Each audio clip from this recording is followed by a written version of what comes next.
July 18th, 2026. Hello, I am John Michael Chambers, and welcome back to Bosi Briefs. I want to thank you for joining us. This program publishes every other Monday at 6 p.m. Eastern, where retired Lieutenant Colonel Riccardo Bosi weighs in on the current events. Please share these episodes and far and wide and subscribe for free at jmcbroadcasting.com. Now, tonight, we're going to take a break from our typical Bosi Briefs template, where we cover several of the news events that are noteworthy of commentary from an analysis from Riccardo, and focus a bit on the speech of President Trump. But tonight we're going to break down the speech made by President Trump concerning election theft, what this means, and what we can expect moving forward in the rest of 2026. A couple of quick announcements. Sheila Holm, mark your calendars, July 30th, 8 p.m. Eastern, will be in our private Zoom room strictly and solely to answer your questions for 1 hour. I'll be on screen as your host. This is live, July 30th, 8 p.m. Eastern, for premium members at JMC Broadcasting. Visit the website, our website, click on Premium Portal. If this is a fit for you, we do look forward to seeing you there on July 30th at 8 p.m. Now, Juan O'Savin and his Joint Chief of Staff, retired Lieutenant Colonel from the Marines, Matt Meck, are putting together the Storm Summit, Ahern Hotel, Las Vegas, same place as the Fraud Summit, September 10th through 13th. The last summit sold out. This one more than likely will as well. September 10th through September 13th. Get your tickets. Visit stormsummit.us. Take a look at the panel that Juan has assembled. You've got Wayne Allen Root. You've got James O'Keefe, Steve Bannon, Tina Peters, Roseanne Barr, Joe Hoft. You've got, just randomly looking at the screen, I see Colonel Schaefer. I see Sheriff Richard Mack, Peter Tickton. You've got quite the lineup here. Of course, Juan O'Savin will be your humble host. This is going to be an incredible Storm Summit. They're going to be talking about election theft, sound money, and justice, the three topics that have consumed us for these last 10 years and that are coming to a head here right now. And thank goodness for that. Storm Summit, September 10th, Juan O'Savin, be there. All right, and for those that can't be there, we will be streaming it live as we did the Fraud Summit. So let me do a bit of a monologue, and then we're going to bring in Riccardo Bosi, who's also going to be talking about, after we analyze the President Trump speech, we're going to be talking about a title called From Bad Art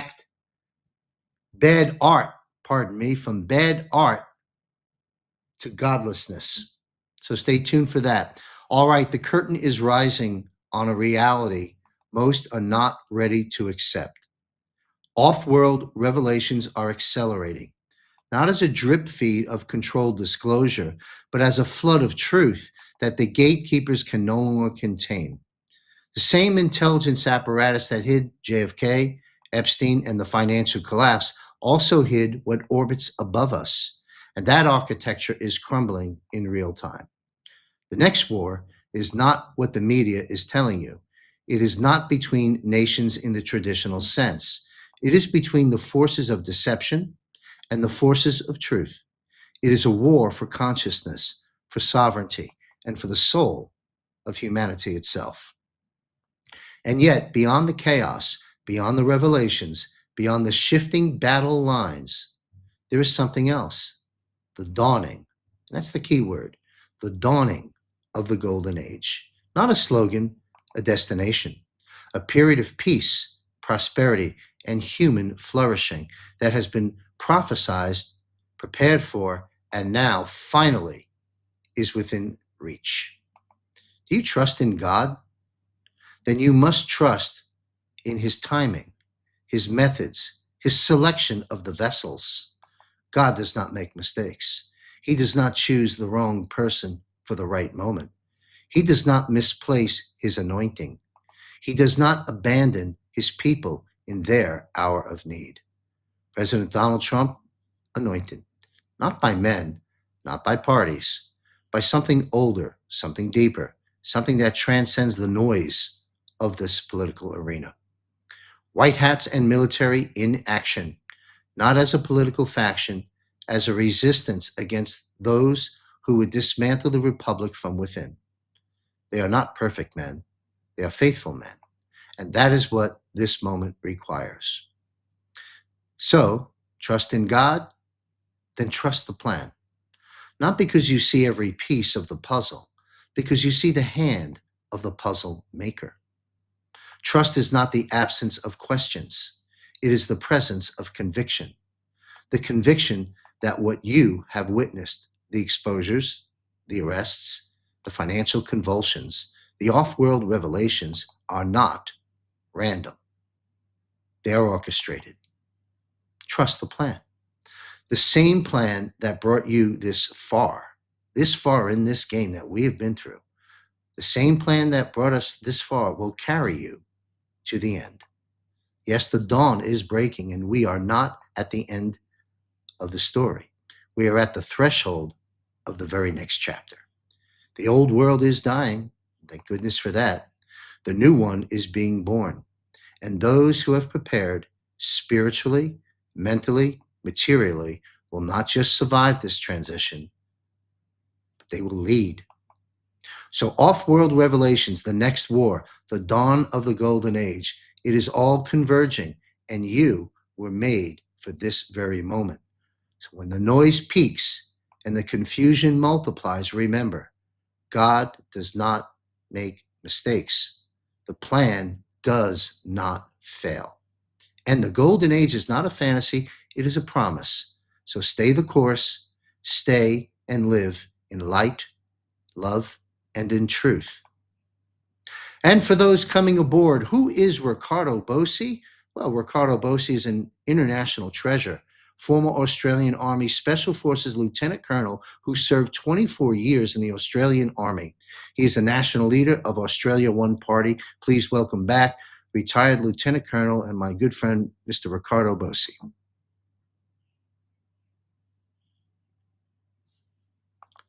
Your mic is muted. I need to try that again. Hi, John. Thanks very much for your very kind invitation. Always a pleasure to see you. Thank you, sir. Good to see you. I'm very excited to get your analysis on President Trump's speech. This was, you've got some folks out there in our space who are like, oh, another nothing burger from the president. No, look in the mirror. What expectations did you have?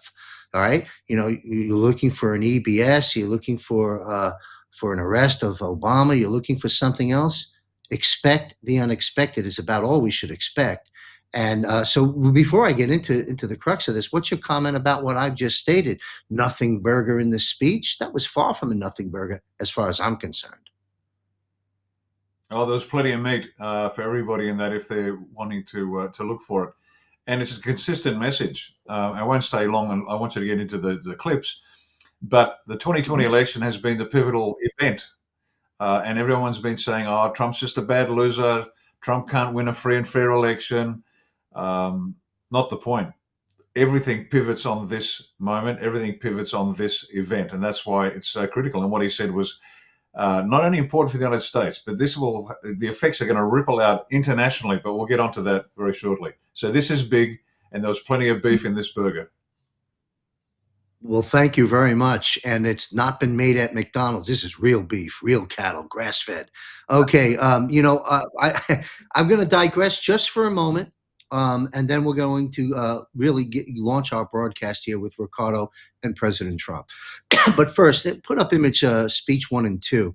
I stated this numerous times in a book I wrote in I stated in the, thank you. That's the image I'm looking for. You threw me off, producer. Thank you. You see these images up on the screen. What is that? Well, that's at the Doral, President Trump's place there in South Florida, where, I was a speaker on the platform, the General Flynn Clay Clark Reawaken Tour, and we were a media partner from day one. And that was my farewell speech. I was not physically well, and I was coming over to Thailand to sail into God's sunset, but God had a different plan for me, and so did Dr. Mark Sherwood, and I got better, and so here I am today. But you know what? The reason I'm invoking this is because and I don't mind saying this now, we've advanced far enough here. This is 6 years later.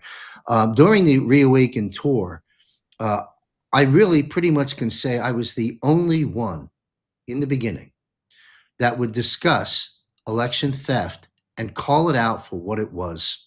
And it was hush at that time, if you remember. They pulled Mike Lindell's mic on Newsmax when he started talking about Dominion. In the powers that be that ran these events, the Clay Clark General Flynn tour, it was unspoken but known. You don't go there.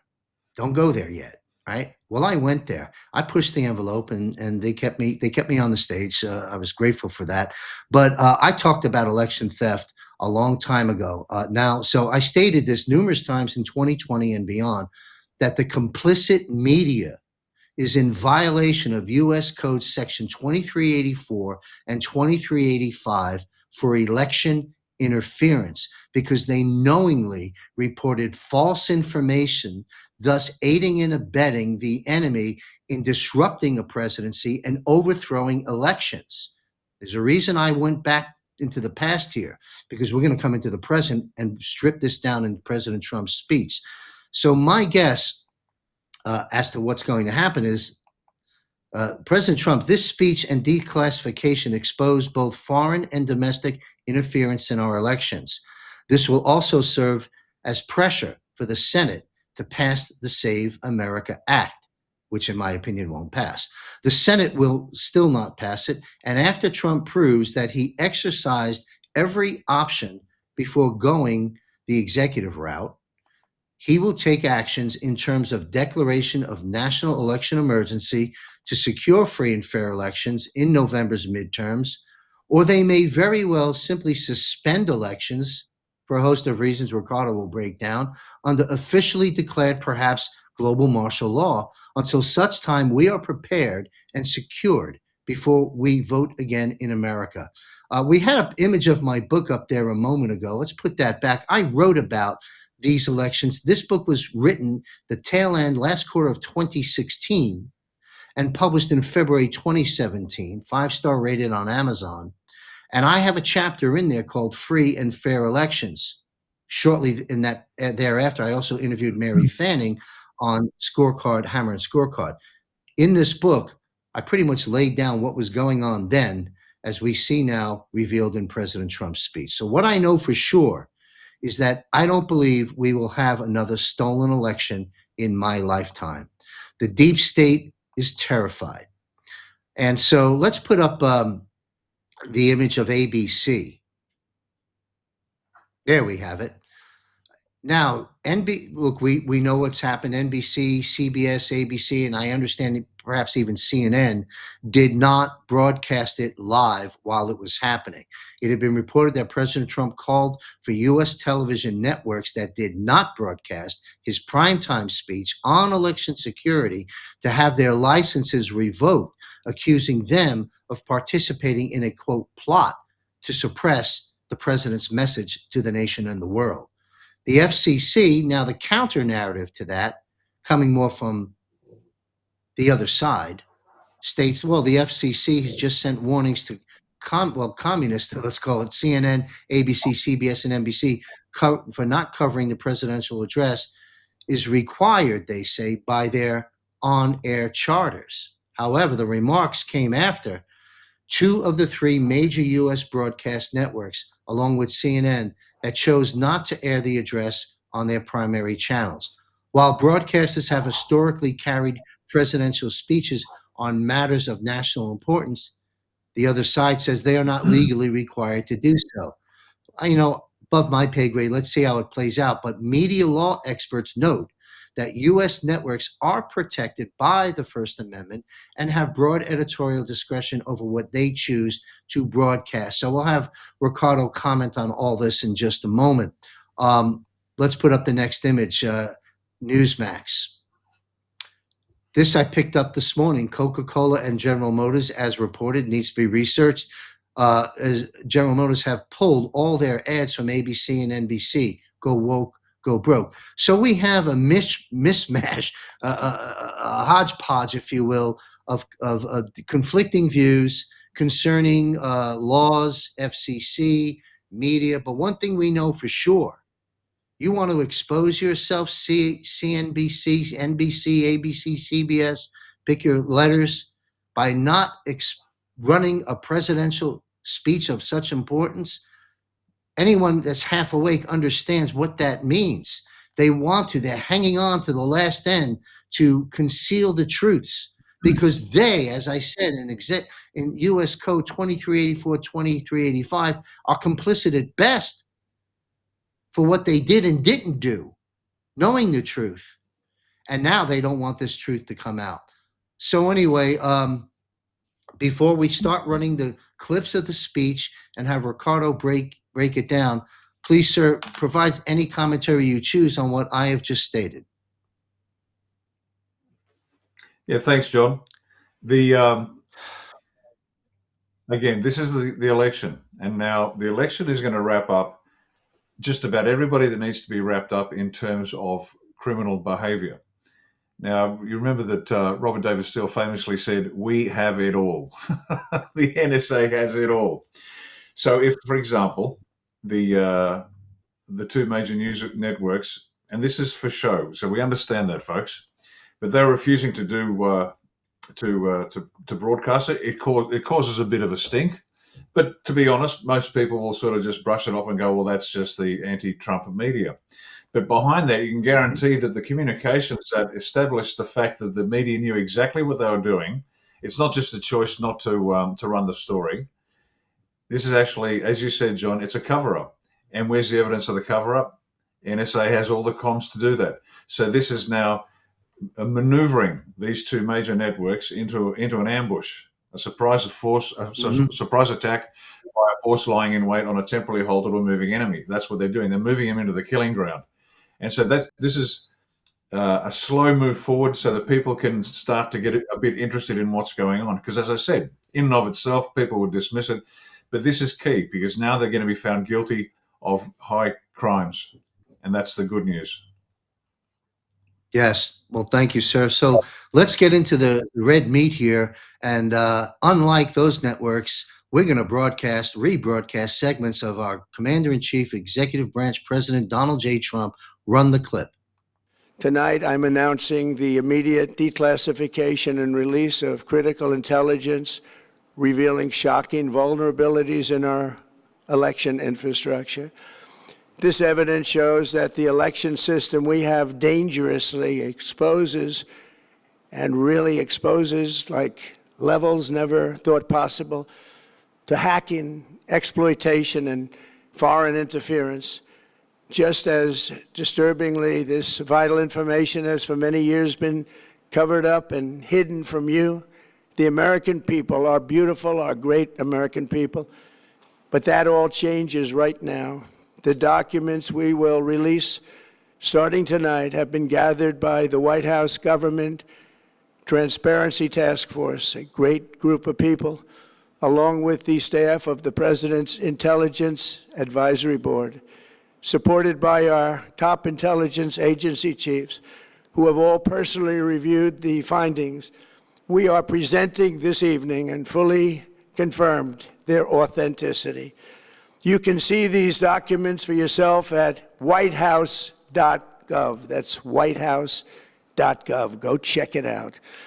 Our purpose in disclosing this information is not to weaken confidence in election, but to earn that confidence by confronting vulnerabilities and correcting them very, very quickly. And that's what we're doing.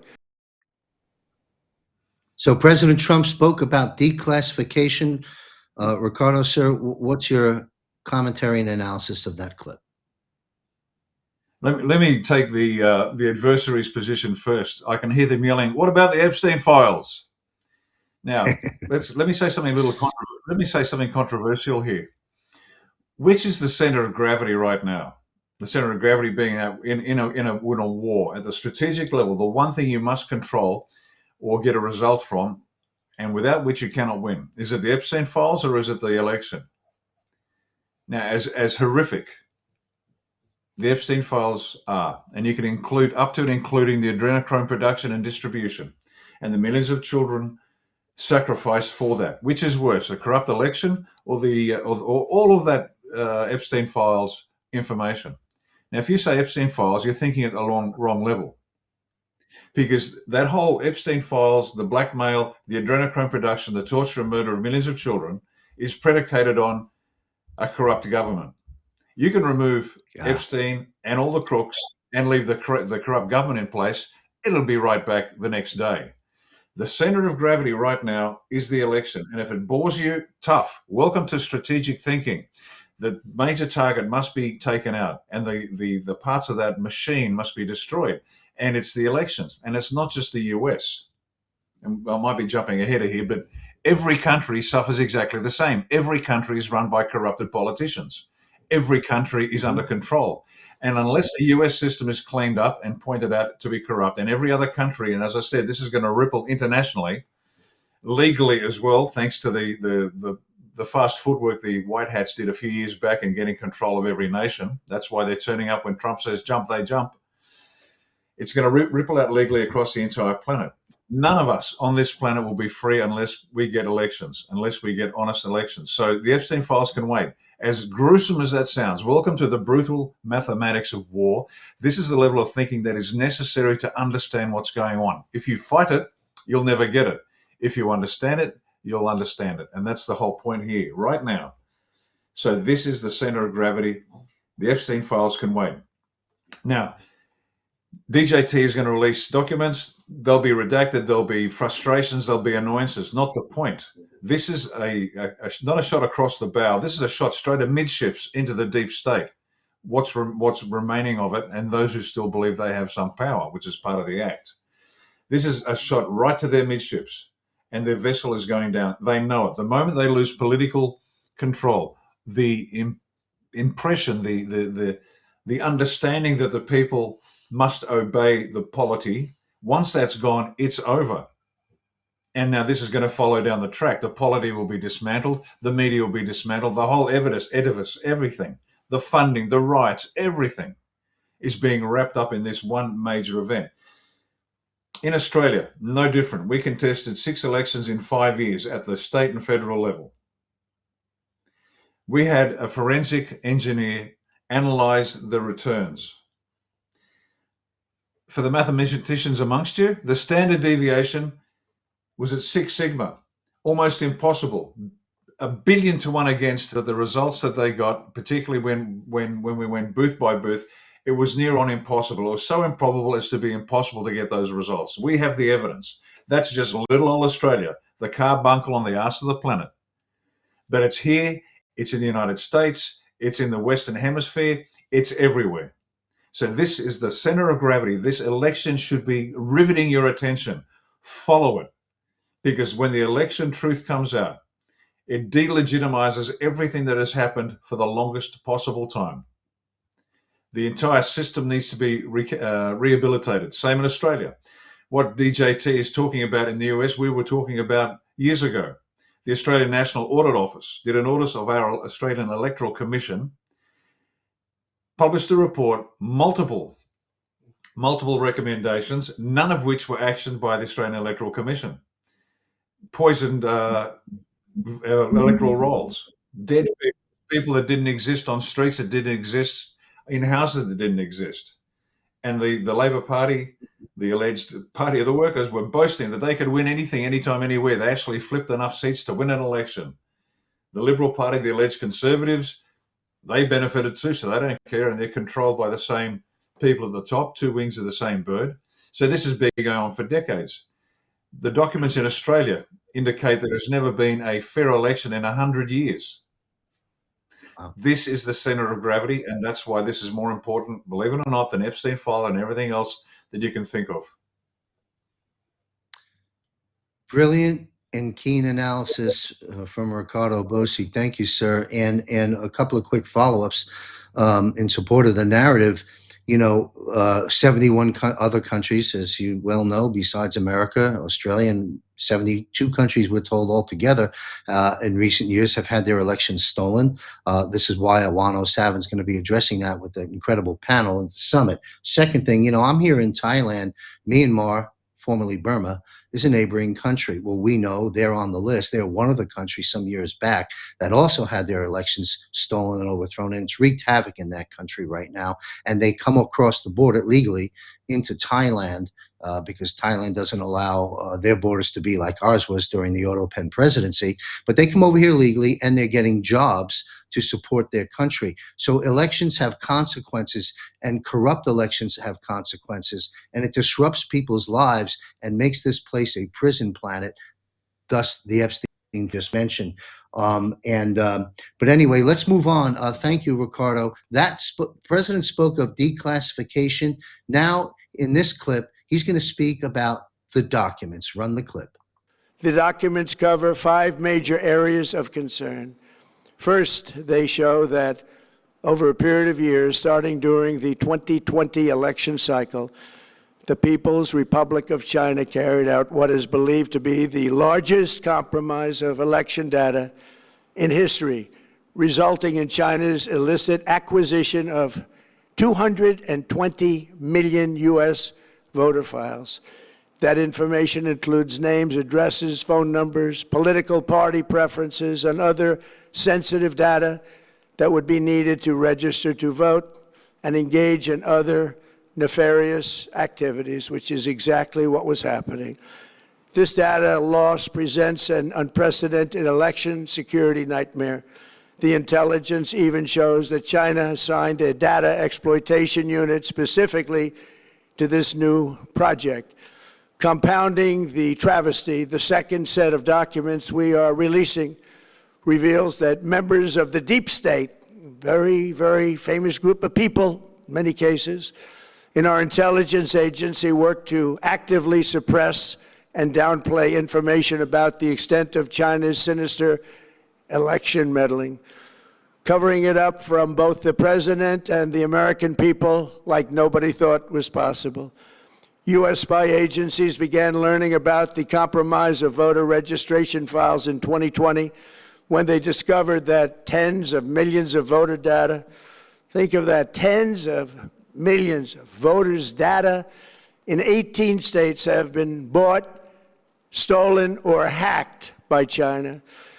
Yet those responsible for sounding the alarm instead kept the information secret and hidden.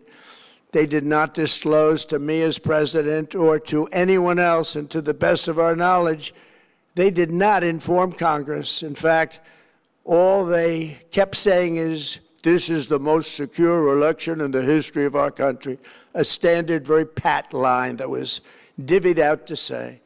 The cover-up of this colossal security breach is even more disturbing in light of the additional information showing that China engaged in other election-related activities to undermine my first administration and our 2020 campaign.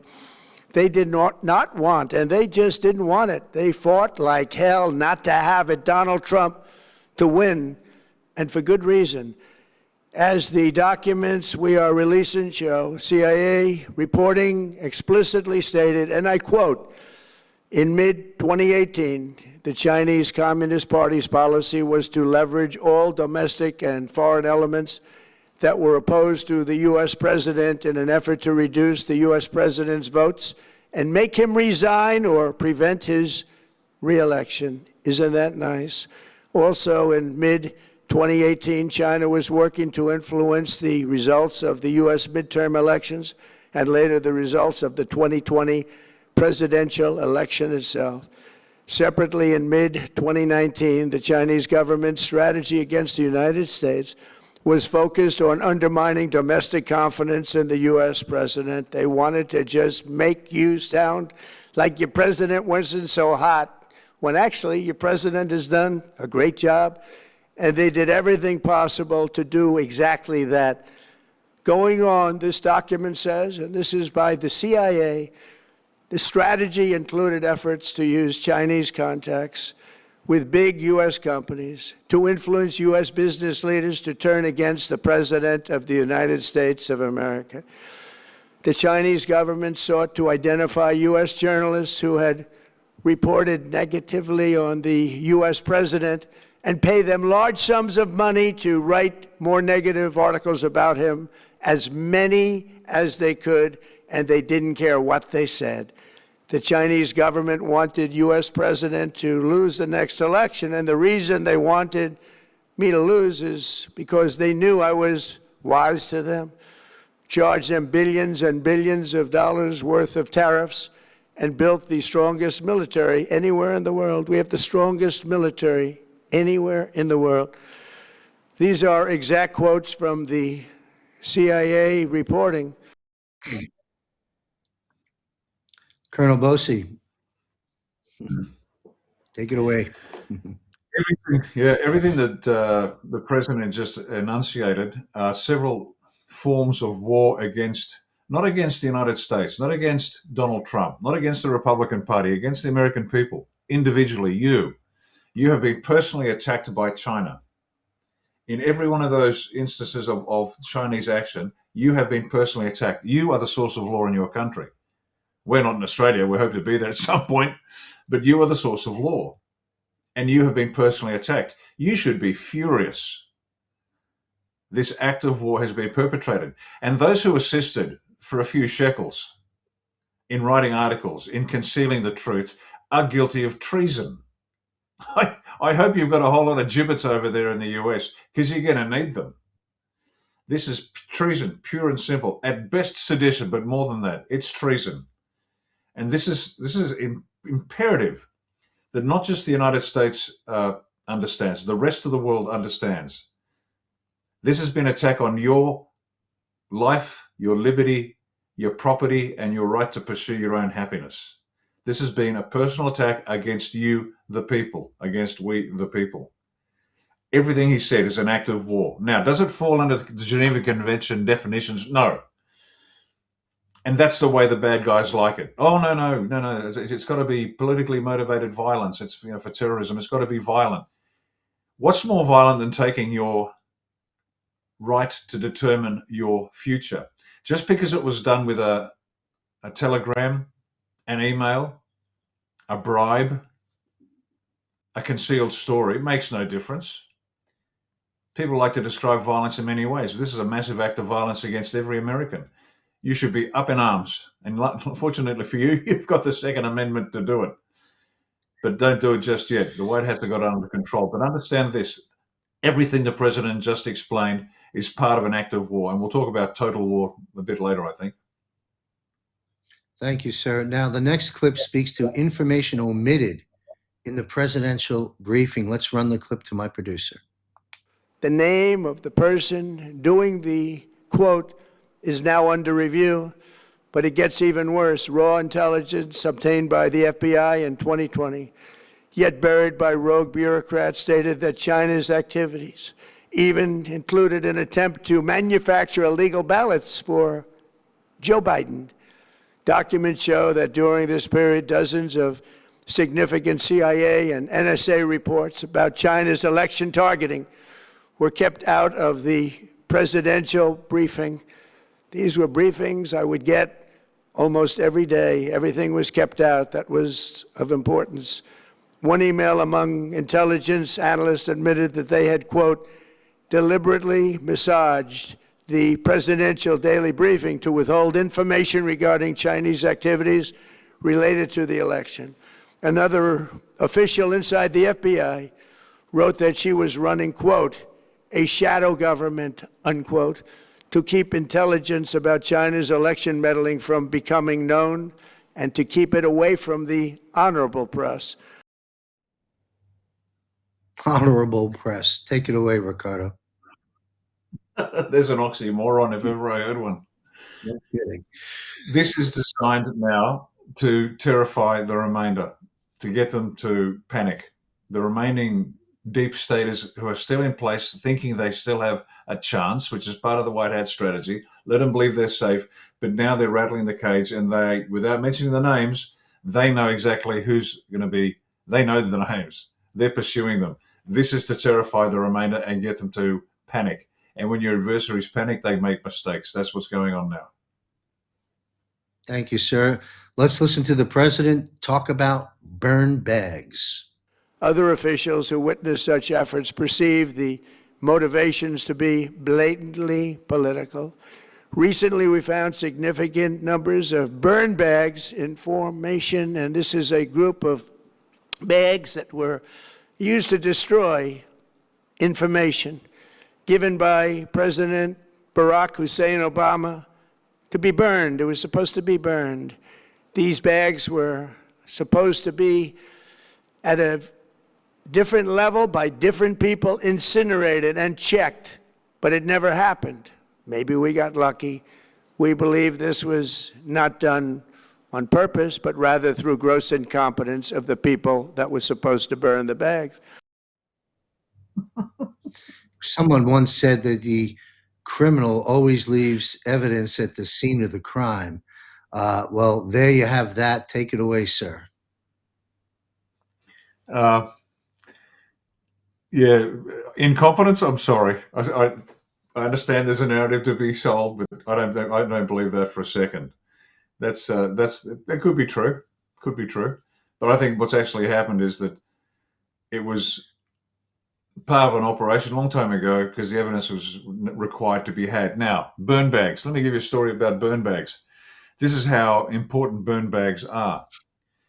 In Australia, when there was a Liberal government, that's our alleged Conservative party, when they were in power, they would have the burn bags or shredding, whatever it is, the burn bags were picked up by a private contractor and they had to be destroyed for security reasons, which is fair enough, but I don't know why you'd give it to a private contractor.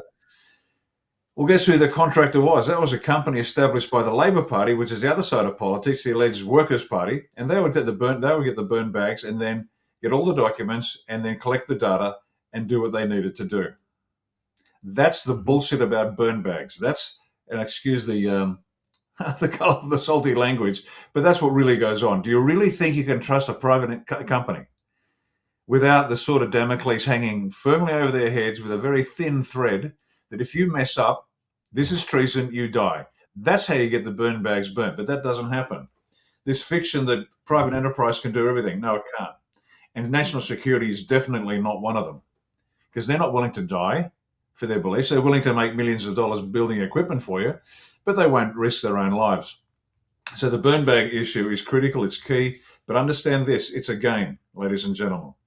If you think that well-trained individuals are doing a stellar job in your government, you need to stop smoking that marijuana. It's just not happening. Thank you. Now the president in this next clip is going to speak about investigations and charges. Let's run the clip. But the findings are stunning. Today, I'm asking the Office of the Director of National Intelligence, the Department of Justice, the FBI, and the CIA to investigate how and why such crucial information was hidden, to fire those involved in the cover-up, and to file criminal charges, if appropriate, against these people. What kind of narrative is the excellent. president building here, sir? Go ahead. You've nailed it, John. That's exactly what's happening. It's now a whole of government approach. In the old days, what they do is they divvy up the responsibility between the various departments in order to slow walk it through, so nothing ever happened. So by the time the new news cycle had appeared, people forgot about the last story. But what he's cobbling together now, and I'll give you another example shortly, is he's bringing them all together in a whole of government approach to actually prosecute the case, which is the only sensible way to advance. What is he building towards? Well, let's look at another collaboration between two departments. Department of War, Department of Justice are now working together to investigate the leaks that have been coming out of Department of War. Now, why would that seems like a sensible thing to do, but they never previously did that. They had internal investigations to do that. What he's cobbling together now is an understanding for the people that a whole of government approach will be required to fix the problem. It is so large, it is so complex, it is so interwoven that a whole of government approach is required. And when you've got DOJ and Department of War working hand in glove on one issue, it's a simple step for the DO War to step in and start playing in other areas as well, particularly as we are now talking about treason, sedition, and national security. So what I'm saying, I could be wrong, but in the military, it's called an assembly area where you get all the forces to assemble before they form up in their combat formations and head off to the line of departure in the forming up place so they can commence their assault. So this is the assembly area, and all the departments are coming in, settling in, ready for, it's already been done, but ready to then roll out what's coming next. Thank you, sir. Now we get into the jugular, the heart, part of the heart of the matter. There's so many pieces here. This, of course, we're talking about electronic voting machines, which is what led to Newsmax cutting Mike Lindell's mic. I'll never forget that moment. And turns out Mike Lindell was right. Dominion has backed off their lawsuit and so forth. But anyway, let's listen to the president. Electronic voting machines. Yet concealing China's meddling was only the beginning. The third set of documents we are releasing proves that for many years, Americans were blatantly lied to about the security of our election infrastructure, including electronic voting machines and ballot counting systems. Dishonest, almost all. They're vulnerable and they're easily compromised, and people within our government knew that. Tonight, we're publishing a series of previously classified U.S. intelligence community assessments and other reports proving that our government has long known these machines are extremely exposed to attack.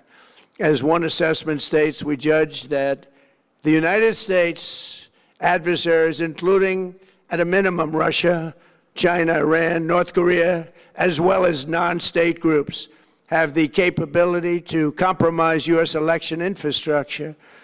That's unquote, but that's some statement, isn't it? Made by supposedly great patriots of our country. The document goes on to further state that, quote, we assess that centralized election-related data repositories, such as voter registration databases, poll books, and other official election websites, are most vulnerable to exploitation, and adversaries could use this access to these systems to disrupt election processes within the United States of America. Tonight, we're releasing all of those findings, and spanning from January 2020 to June 2026. This is a cyber threat aimed at the very heart of our democracy. Many people have questioned whether it could actually be possible to electronically manipulate vote totals or change election results on these terrible machines. Today, we are releasing documents that show the CIA obtained reporting of a specific plot to do a big number in favor of the corrupt Maduro regime in Venezuela. And that's exactly what happened, conspiring to digitally rig their own country's elections in 2020, and that's what they did. This reporting included precise details about methods to regime develop to digitally alter vote totals in ways that could not be detected even with an audit, no matter how deep they went.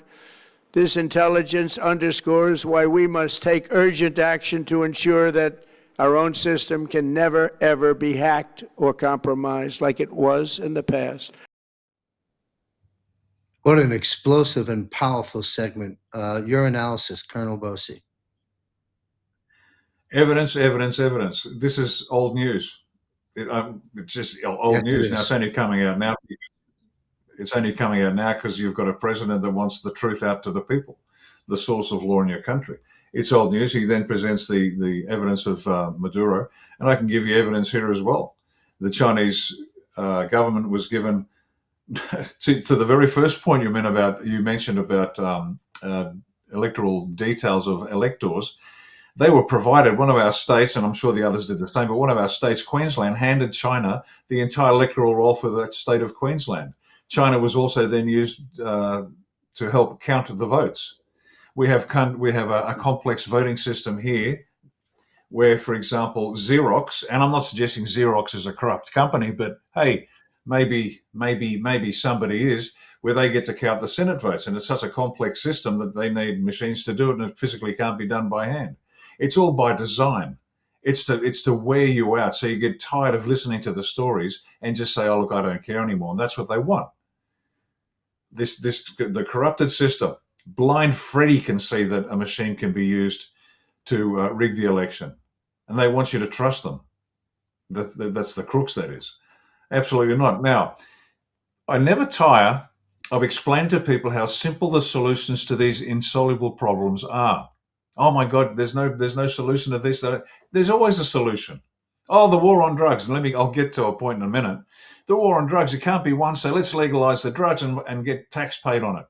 Are you fucking insane? Really? Of course the war on drugs hasn't been won because it was never fought. They never wanted it done. They just wanted to make you stupefied. What's that got to do with it? There's a solution for everything. Fight the war on drugs, you'll win. Start shooting the bastards that are killing your country, you'll win. Now, with elections, but it's so complex, it's so tough. Well, little old Australia came up with a solution. Part of the answer was given to me at a rally. I gave 2 parts and somebody yelled out, what about this? And we had a 3-part solution. How's this for a solution? Registered documents, like money, with a registered number, but not actually attached to an individual's name, but as a registered number. So you get to vote, and you get this piece of paper, and it's in automatic triplicate. You write on it. You keep 1 copy. That's your copy. The second copy goes into a counting machine. This is not a problem. The third copy is then stored away in a separate secure area for verification later. Now, when the ballot goes through the machine, real time, it gets punched up onto the screen that you can watch. And so each elector, doesn't matter how many there are, can look it up and go, my ballot number was 6742218. Great, no problem. I punch that number in, bang. This ballot voted for this candidate. And you can see real time the result of your vote. And you've got the evidence. You've got, to quote the line, you've got the receipt. How tough is that? It's not tough. Every problem they're telling you is too difficult to solve could be solved in 2.5 minutes with someone with half a brain. Unfortunately, black hats don't have half a brain. But there you go. So the problem, the issue is this. Everything you've heard tonight about the election this is a double beef burger. It's all in there. You've got to understand what you're hearing. And when the election issue is dealt with, everything else falls apart. Because the legitimacy of everything that's been done to you for 50, 60, 70, 80 years, but let's just go back to Obama. Everything that's been done is delegitimized. The only legitimate leader you've had is Donald Trump. The cascading effect of that is just breathtaking. So there you go. It's been, if someone said there was no meat in this burger, they weren't chewing hard enough. Well, we're moving away from double beef burgers to, big fat Australian steaks at this point. Let's listen to the president discuss Michigan here in this next brief clip. The 4th set of documents reveals that even when significant evidence of fraud has been detected, it has been buried and covered up. Among the disclosures tonight are FBI files detailing evidence of alleged fraud by a large-scale voter registration operation in Michigan. In 2020, Michigan State Police raided a Democrat Get Out the Vote organization, corrupt group in Muskegon. And we're so concerned by what they found. They were just so concerned, they couldn't believe it, actually, that they contacted the FBI in Detroit. The documents state that some canvassers admitted to FBI agents that they signed voter registration forms in other people's names, submitted fraudulent registration for people who did not exist, and received gift cards tied to their number of applications that they produced. In other words, it was pay, play, and cheat. The FBI agents working on the case believe that crimes were committed, yet the Biden Department of Justice slow-walked the investigation and killed it. Tonight, I'm asking the FBI director to ensure that the matter is fully investigated and to work with the Department of Justice to prosecute those responsible for any crimes.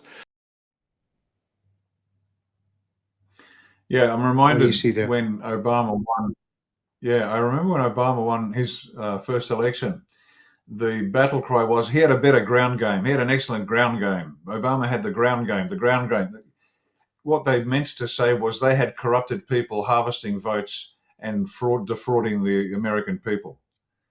This has been going on since forever, folks. They don't let NFL games get a result that they don't want. You think they're going to let the most powerful position in the land go to somebody on a whim or a bit of luck? The people at the top never lose. They never lose. They back both sides, and the side that they want to win will win. That's it.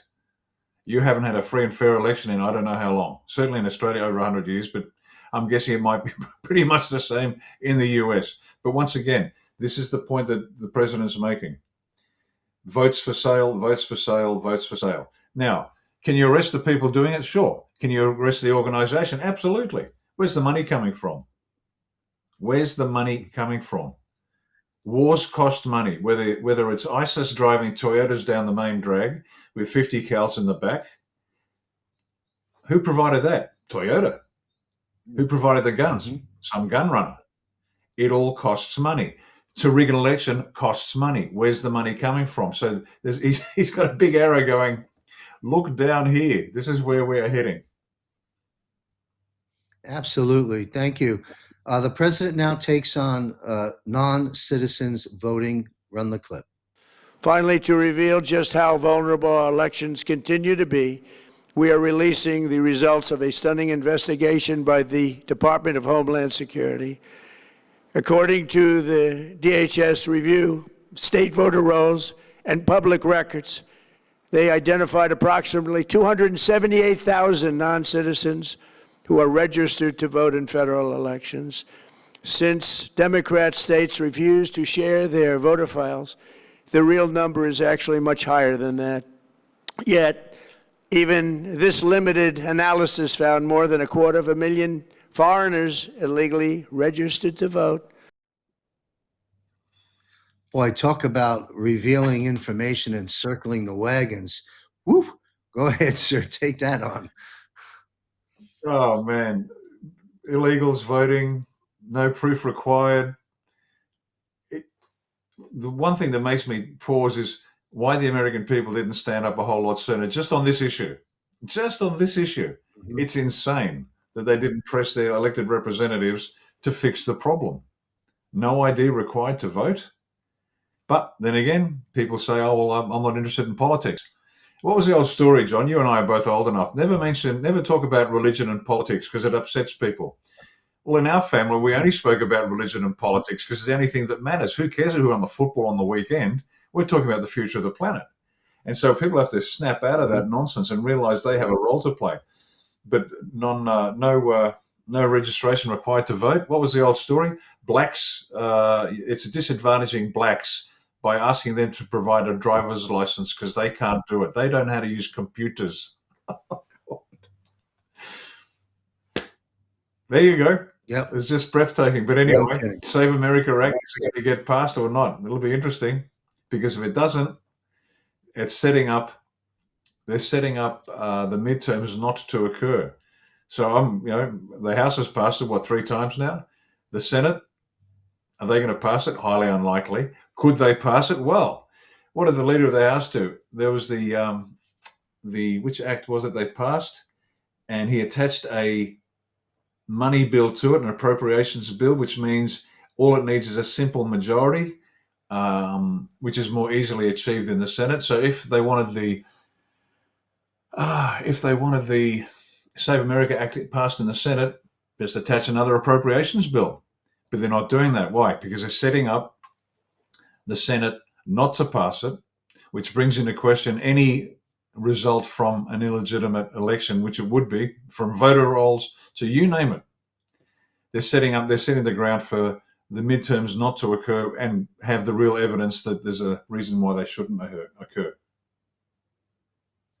Interesting. So as you war game that out, if I'm understanding you correctly, more than likely, we're speculating, the SAVE Act won't be passed. You've just invoked that, if I understood correctly, as actually part of the strategy. And then if it doesn't pass, this is a question I have just for clarity for me and obviously for those listening. Assuming it doesn't pass, I see 2 options. Declaration of national emergency pertaining to elections, assuring we have voter, ID and all the standard protocols, punch the ballot, count the vote, count them in 24 hours, and there's your winner. Or that's one choice. Or, well, we're not going to do that for a host of reasons. And if we don't, what are those host of reasons? And what would be the third potential option? And that would be the suspension, which Ronald Savin has speculated upon, deferral and delay of the midterm elections. Which of those two in your crystal ball do you think would happen if the SAVE Act doesn't pass, and why? I apply the old explosives formula: P for plenty. Use it all. Do it all. No one event is going to attract everyone's attention. As you know, look, some people vote for some people because they've got, a large set of breasts. Some people vote for people because they like the color of their lipstick. Some people vote because somebody's got ovaries. People vote because whatever. And the market segment breakdown is so finite. It's finite. It's so fine that there are multiple messages that have to be got through. The last one we've already agreed many times. It's the money. That's the one thing that'll bring everyone together. But all of this is going to occur because different reasons have to be given to different people for them to get on board and say, for God's sake, somebody do something. That final frustration must be so profound that even relatives of mine that are so asleep, even they will jump up and down and say, for God's sake, somebody do something. We can't vote. We've got no money in the bank. The people are this, the people are that. So it's going to be P for plenty. The crescendo will be unbearable. That's my prediction. Thank you. Let me add this in real quick, and then we're going to continue on the trajectory as we wind down the segments of the president's speech. You have many things going to be occurring, in my humble opinion, between now and November's midterm elections. Clearly off the heels of this speech and all the things that are now going to be pursued in the Justice Department, and the adjudications and results of the justice hearings, and the things that are going to transpire. All roads lead to Obama. We've heard that from the president. And one can, at least I'm connecting dots, that the activities off the heels of this speech and other things that are going on, and we sure have a lot of things going on, they're going to really build up momentum between now and Election Day, raising public awareness. Although many of our viewers, as you stated before, we've known about these things, but the culmination of the activities that are going to now take place between now and the midterms might give pause and reason to pause the midterms in and of itself. What condition will the country be in? What move needs to be made by the military in charge that maybe don't even pertain to the elections themselves that would be cause to suspend it? I'm being a bit elusive, but does my question make any sense to you? And if so, please comment on it. If not, I'll clarify it. The honest answer is I don't know, and that's why I think it'll all be done. We've really got to understand this. The demand for action must be unequivocal from every aspect of society. So the White Hats have got many levers that they can pull. They can pull all of them. They can pull some of them. They can sequence some of them. But what they are aiming for is an unequivocal demand for action, even from the most dyed-in-the-wool, Trump-hating, peaceniks, communists. So whatever will get the people to that point is what the White Hats will do. Specifically, I can't say, but that's the end state they need. They absolutely need that. Absent that unequivocal call, then anything they do will be questionable for the rest of time, the rest of history. This must be by acclaim, the old way of voting. By acclaim, the nation says, for God's sake, Donald, do something. Understood. Thank you, sir. The system is broken, and the president makes that very clear in this next segment. Put together, these disclosures reveal an election system so broken and so vulnerable that no one can possibly defend it. It is not defensible. Hundreds of millions of U.S. voter files are in the hands of foreign governments. Our machines and ballot counting systems are exposed to hacking, and manipulation and corruption. China and other countries have been trying to meddle in our elections. Evidence of fraud has been buried. Hundreds of thousands of non-citizens and dead people are listed and active on the voter rolls, and yet we still have elections with no voter ID, no proof of citizenship, and tens of millions of ballots floating aimlessly through the mail. As one example of the insanity, California's recent election for mayor of LA and governor was held on June 2nd, a long time ago, but it was just completed a few days ago on July 10th. Think of that, much more than 1 month. Took a month to count the votes. I wonder what they were doing. This is worse than any third world country. There's no third world country that has elections like we have. Remember that little boy, I see dead people? Now he sees dead people voting. What's your take on the president's broken system portion of his speech? Yeah, he's wrapped it up. He's wrapped it up nicely for everybody that might have fallen asleep halfway through the speech. He's put all the pieces together. The whole system's broken. And I can confirm that in Australia. We have the evidence that the system here is broken. But when we say broken, please understand, ladies and gentlemen, it's working as designed. It's broken from our perspective, but it's working beautifully as designed by the criminals who are trying to rig the system. But he's wrapped it all up and said it's done. The implication is we need a brand new system. It's got to be completely rehabilitated, rebuilt from the ground up. And if that's not done, the implication is there can be no vote. He's setting the ground. Thank you, sir. And in the beginning of this broadcast, in my monologue, I spoke about the fake news media apparatus. Let's see what the president has to say about that in this incredible speech. In a rare move, NBC and ABC Fake News have both said that they would not cover this speech. They knew what it was about because of the fact that they don't like the topic, because they know how corrupt our system is and they don't want to reveal it. They and others in the media are part of a plot. They want to continue this fraud for whatever reason. They want to keep it going. They want to protect the radical left. They can't have a great country, and that's true. You can't have a great country without free and fair elections. Fraud like this should mean a revocation of their licenses. They use our public multi-billion-dollar in value airways for absolutely no money. They pay nothing. All we want is honesty in our elections and honesty in reporting. They pay nothing for multi-billion-dollar assets. Your view of that? He's bringing them in. Yeah, absolutely. It's wonderful. He's bringing them in. He's giving the people to direct their ire at.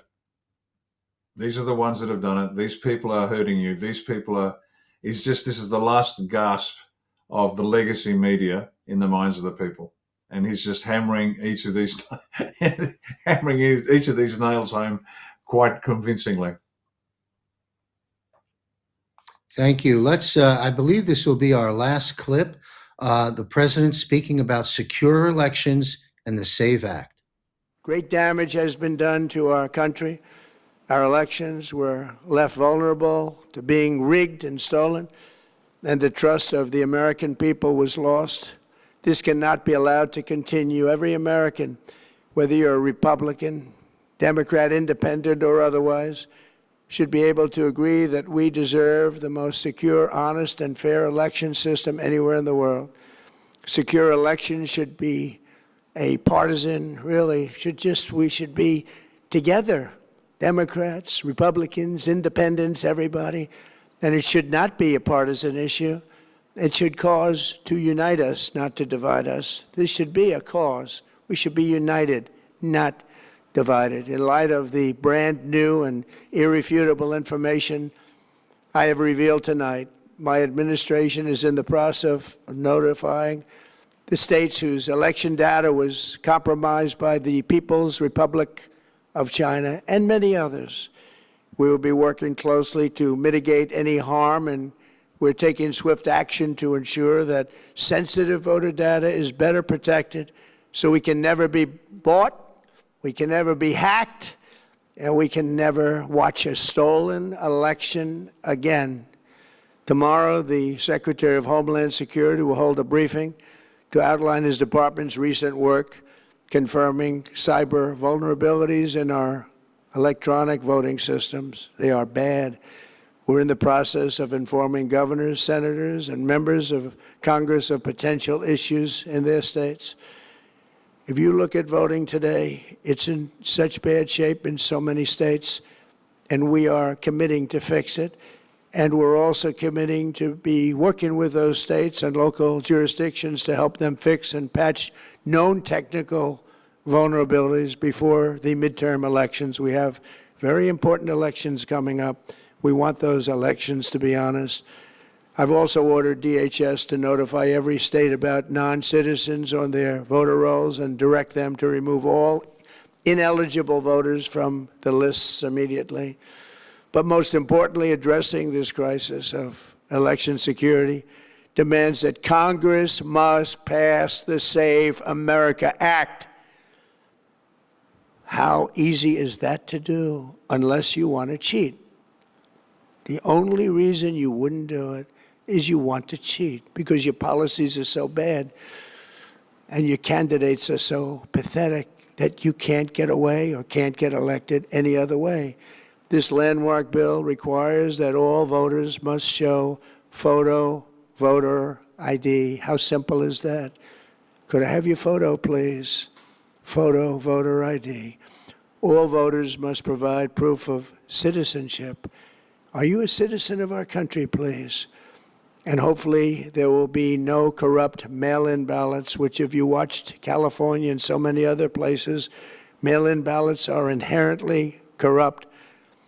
So you would have no mail-in ballots except for illness, disability, military deployment, or travel if you're going away on business or vacation. These reforms are urgently needed to stop the vulnerabilities that I've mentioned. To all Americans, I ask you to pick up your phone tomorrow, call your representatives in the House and Senate, and demand that they pass the Save America Act without delay. Together we will restore faith and confidence in our country, and we will be bigger, better, and stronger than ever before. Thank you. God bless you. God bless our great military, and God bless America. Thank you very much. Powerful closing, particularly the first part of that, swinging, putting everyone on notice throughout this country. There's got to be a lot of people shaking in their shorts. What's your view of that final statement? Sure. 3 words: trust states' rights, and it's up to the people. The first one is trust. Trust has been completely eroded, and that's the objective. White hats have to make sure that trust is eroded where trust should be eroded. The American people, all people of the planet, have to stop trusting.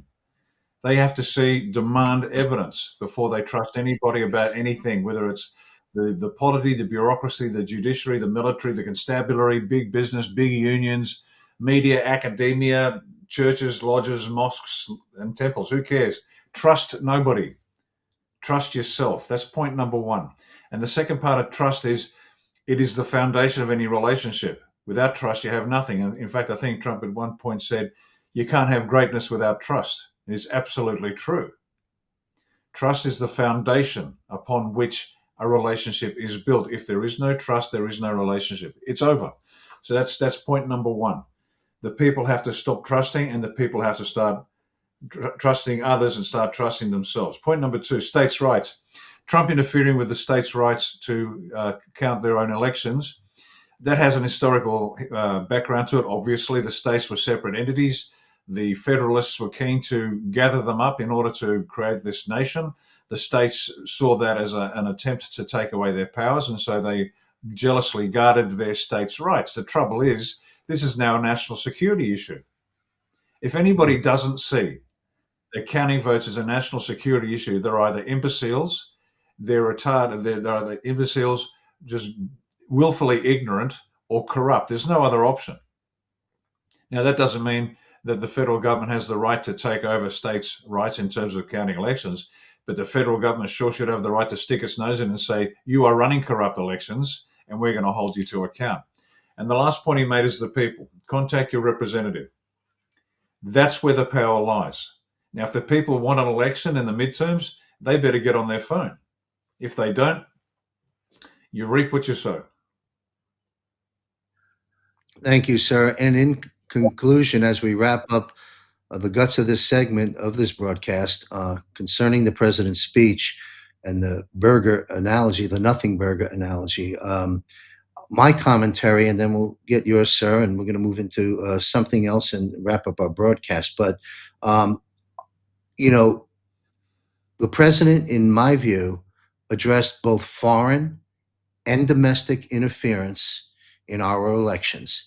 When he invoked the term deep state, I think that speaks a little bit more to the internal attacks from within, and certainly he called out China, and we know what came out of the Venezuela operation. So he addressed, in my view, from a 40,000-foot view, the foreign and domestic interference in our elections. Make no mistake about it. And to those folks out there, and again, they're our friends. Although it's a nothing burger, it's this, it's that. You know, here's the thing. I understand where they're coming from by and large, because we, of course, have known about all of these things. The awakened, the digital soldiers that have gone down the rabbit holes, put some skin in the game, and looked at the truth of what's been going on in this world all this time. So I understand that they call it a nothing burger. For them, it's a nothing burger. But you, sir, have done a great analysis of the importance of this speech, and as you stated earlier on, how it even trumps the importance of accelerating the Epstein issue, which we'll get to down the line. So that's my closing comments on the nothing burger aspect. What would be your overall 40,000-foot view, closing comments of the president's speech? And then let's talk about Marco Rubio and where you'd like to take us. Sure. To wrap up that speech, I think it was fantastic. It was important. People have to start really reading between the lines and understanding the implications of what's going on. And the fact that the election, the 2020 election, is the center of gravity for the next phase. It is fundamental. It delegitimizes the corrupted election, delegitimizes everything that's occurred since then. The implications of that are quite profound, quite profound. But most importantly, as I just said, he's put it back in the hands of the people. Donald Trump trusts the people to do the right thing. And I hope they do. I hope they get on their phones. I hope they demand of their representatives, because if they do make those phone calls, and stories come out about the representatives being inundated with demands for electoral reform, Save the America Act, and it doesn't occur, this is grist to the white hat smell, because now it starts to increase that lack of trust between the electors and their representatives, and the electors are going to say, for God's sake, somebody fix the system. And so it all works beautifully as it goes down the track. Thank you, sir. You spoke about a moment just now about the critical importance of the 2020 election. And so, I also want to invoke our good friend Juan O'Savin, who sung the jingle for the last several years, laughed at by many, 2020, it ain't over yet. Well, you know what? Juan was right. It isn't over, and it's going to be over, and we are going to be victorious. So thank you, Riccardo Bosi, and our good friend Juan O'Savin. Now, what has inspired you in some recent words, speech, if you will, from Marco Rubio? Walk us through this, if you will. Sure. Let me just bring this. I'll bring the slides up. Sure. Okay. So Marco Rubio made a speech at a ministerial. Let me just advance this. Get rid of that vanity card. Here we go. Rightio. Marco Rubio gave a speech at the ministerial on the resurgence of political terrorism. The nub of the speech, and I'll give you a short excerpt of it, was about left-wing extremism. But there's something else as I listened to it. First of all, kudos to the author of the speech. I don't think that Rubio wrote it himself. If he did, well done. But generally, these speeches are written by professional speechwriters, and this is exquisite in its eloquence, in its the way the author has woven together this magnificent tapestry using threads of different colors to produce a wonderful description of what's going on. Now, as I read this to you, please listen to it through the prism of what was intended, an expose of left-wing extremism and the problem that it has caused, particularly since the media and everybody else believes that it's right-wing extremism a problem and left-wing extremism is not a problem at all. It's quite okay, apparently. And that blind spot he addressed. But as you're listening to it, I want you to substitute the word left-wing extremism for evil, the nature of evil in its purest sense. And what the author has done has described magnificently and very accurately the nature of evil. And then we'll go from this speech, and just an excerpt from this speech, into the second part of this presentation, which is moral...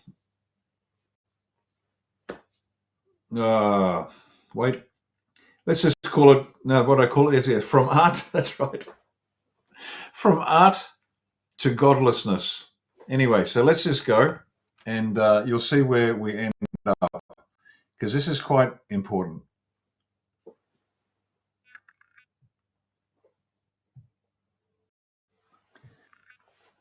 Okay, this is Marco Rubio's speech. For 25 years, the term counterterrorism, at least in the West, has meant first and foremost the fight against radical Islamist extremism. Our counterterrorism doctrine has had a blind spot when it comes to extremist violence from the political left. Positions of power have repeatedly dismissed acts of violence and even terrorism as legitimate forms of political expression so long as they served a left-wing cause. This is the same in Australia. You remember the gun massacres of Italy's Red Brigades, which held Prime Minister captive for 55 days before executing him in 1978. I certainly remember that. I was already in the army. Red Army faction's nearly 3-decade campaign of bombings, kidnappings, assassinations in Germany, murdering dozens and injuring hundreds more. Marxist extremists of the 17th November organization in Greece that terrorized Athens. 18-month period between 1971 and 1972, the FBI counted some 2,500 bombings on American soil, a rate of nearly 5 a day. The overwhelming share of that violence came from left-wing extremists. But 1970 and 1980, 93% of terrorist attacks in the West came from the far extremist left. Now, this data is probably shocking people, and I hope it does. This is a distinctive and unique evil. This is still Marco Rubio speaking. It has always been driven by a hatred above all else, a hatred for civilization itself. It is a revolt of the worst against the best, a revolt of the weak and the cowardly against the strong and the good. It's perpetrated by those who cannot build, who cannot create, who cannot achieve great things, and take their revenge upon the world for their own inadequacy by seeking to destroy those who can. That's what radical leftism is. Various different slogans and ideologies across place and time. They can call themselves anti-capitalist or anti-imperialist or communist or anarchist or Marxist, but the fundamental character is always the same.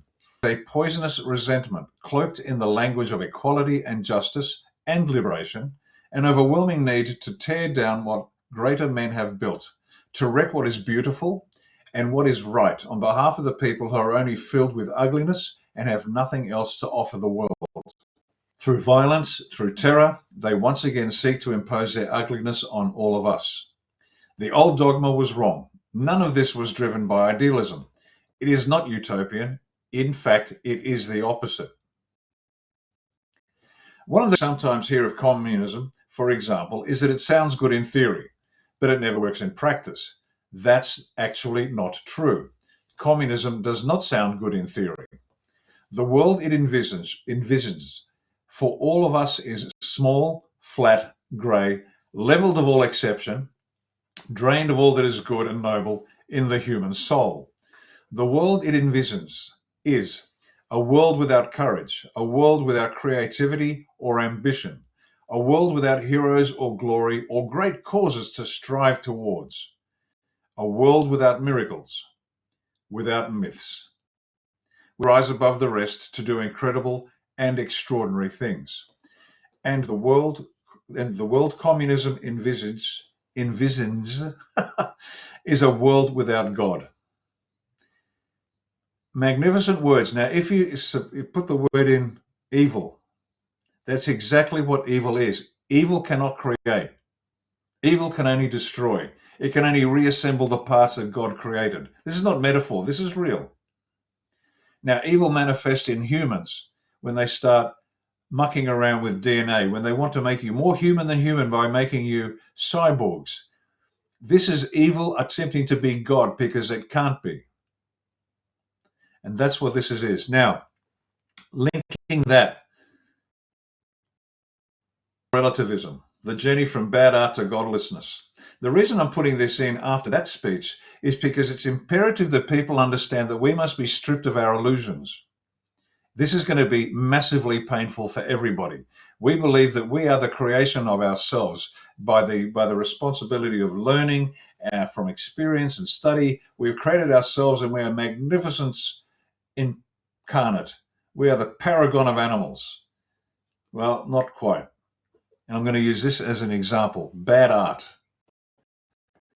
Communist by W. Cleon Skousen enumerated the 45 goals in communism.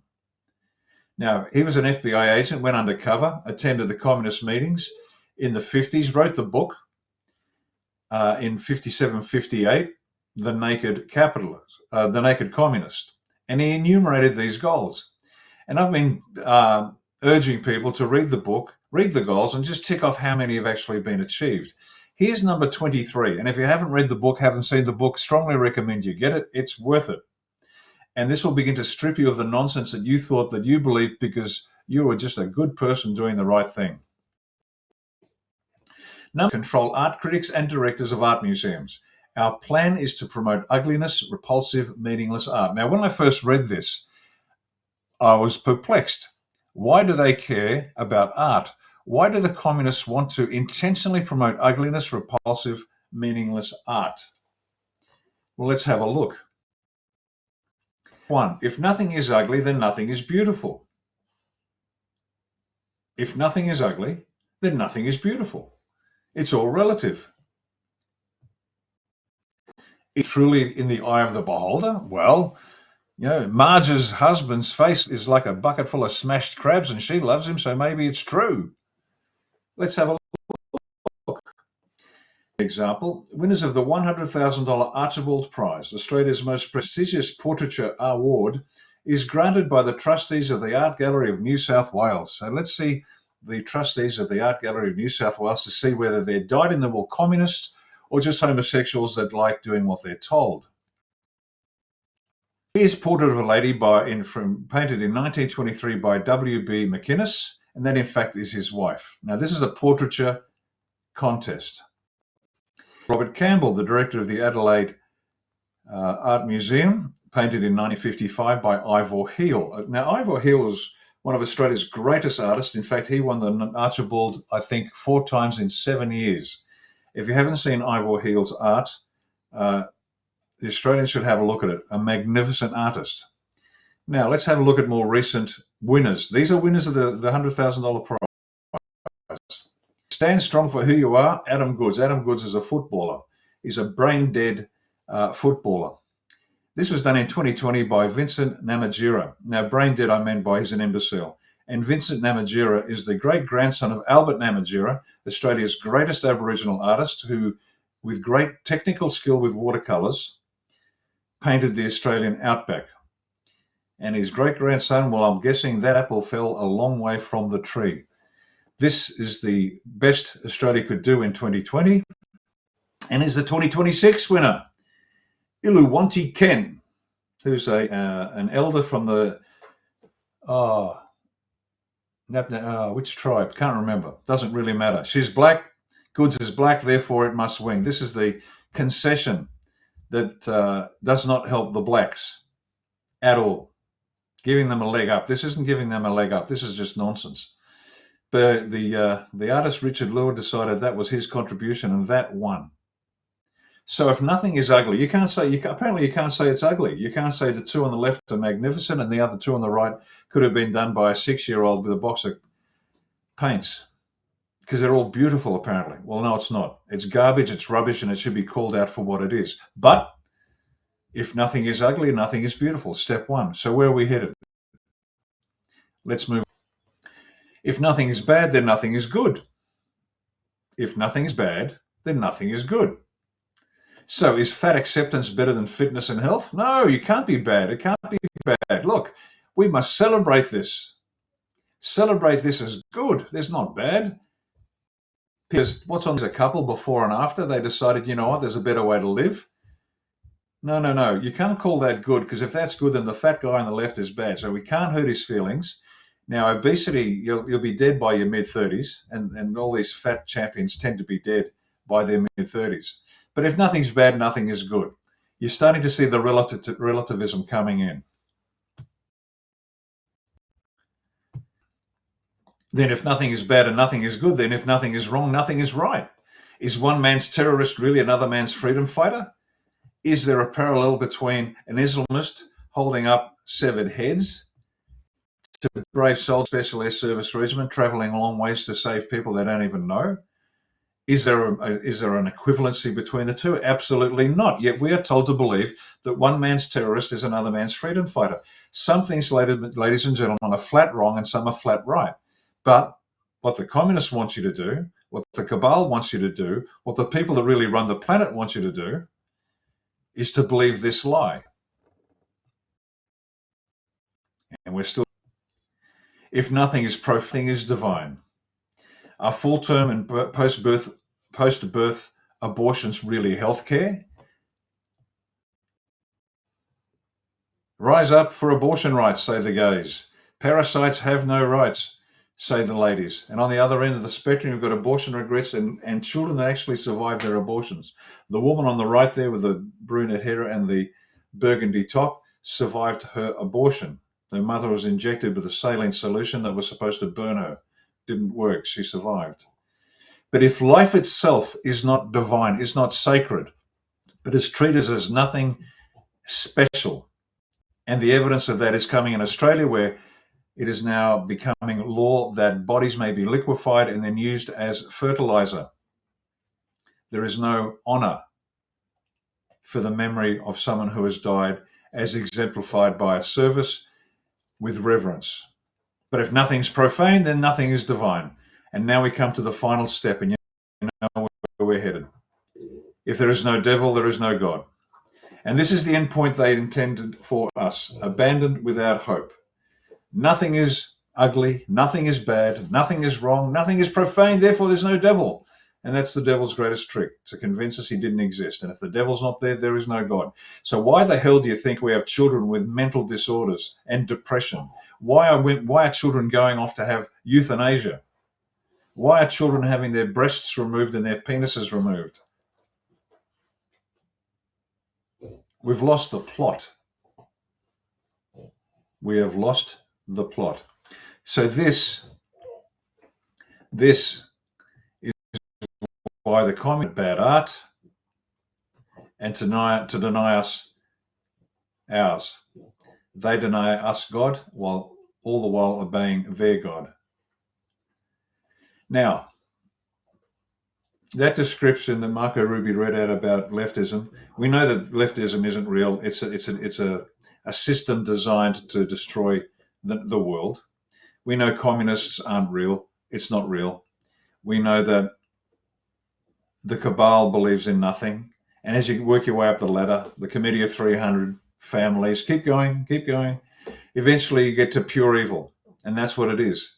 And so all the communists out there and all the socialists and all the lefties and all the pinkos, you are suckers.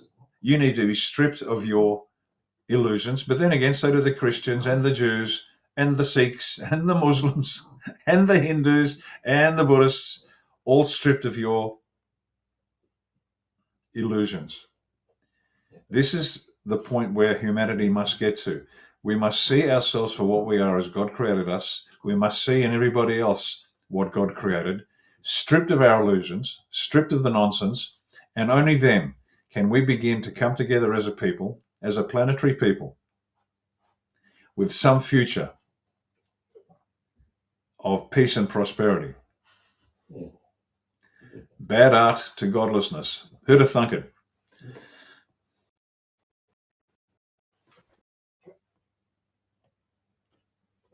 Okay. And that, All as right. they Well, say, that's a is that. wrap. Well, first, let me provide some feedback. What an incredible presentation that you've just walked us through, and now the title makes sense to me, having absorbed everything you just presented. The bad art, moral relativism, powerful terms, bad art to godlessness. You know, one of the things, and I've taken away many things, and that work from Skousen is incredible, very eye opening. Thank you for focusing us on that. When I come out, now this is just a peripheral 40,000, a peripheral, a one of many, that one can have 40,000 foot view of what I've just seen as I connect a few dots. And I'd like to get your feedback on what I'm about to say. What we see here, dot connecting, July 4th, President Donald J. Trump raised the issue of communism in a very big way. No one was expecting that. Again, expecting unexpected. People were expecting all these other things, so they found that to be a nothing burger as well. And of course, nothing could be further from the truth. But the president hammered communism, July 4th.